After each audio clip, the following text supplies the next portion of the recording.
Hello, this is Dan Allford with Arc Specialties. I'm out here in the shop with Jim Walker. We have a robot running short-circuiting transfer with a mild steel wire, and we have another Arc Challenge coin challenge for you today. So Jim, what are the parameters you set this up with? So I'm running 160 inches a minute wire feed speed and 15 volts.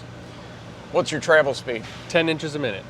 So Johnny's going to do a cutaway to the arc. We have nice stable operating characteristics, runs very well. Then we're going to change one variable, and you're not changing the voltage. Correct. Voltage stayed the same, wire feed stayed the same, travel speed stayed the same, electrical stickout stayed the same, and the gas stayed the same. None of those variables changed, but you'll see here that we have an extreme change in operating characteristics. For an Arc Challenge coin challenge, tell us, what did we change? Hello, this is Dan Allford with Arc Specialties. I'm back out in the shop with Jim Walker with the answer to last week's Challenge Coin Challenge. Jim, what were you doing last week? So we're welding short arc at 15 volts, 160 inches a minute wire feed speed, 10 inches a minute travel speed. None of that changed, and yet the second time we made the weld, it was radically different. What did you change? We added about 100 feet of 2-aught welding cable to our grounding lead.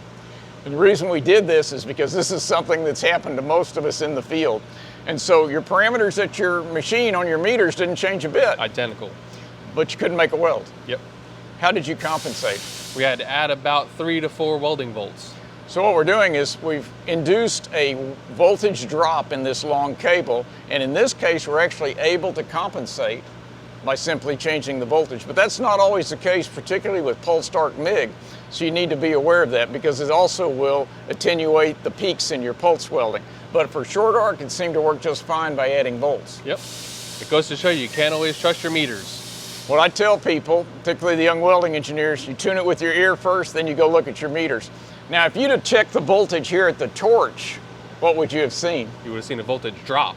Right, and so that's the key to it. There's some power supplies that are sophisticated enough, they have a remote voltage pickup. And if you have one, you should use it. So that would have detected and automatically compensated for this voltage drop. Yep. But on power supplies that don't have a remote sensing lead, you need to be aware that the arc voltage is really what's between the contact tip and the ground.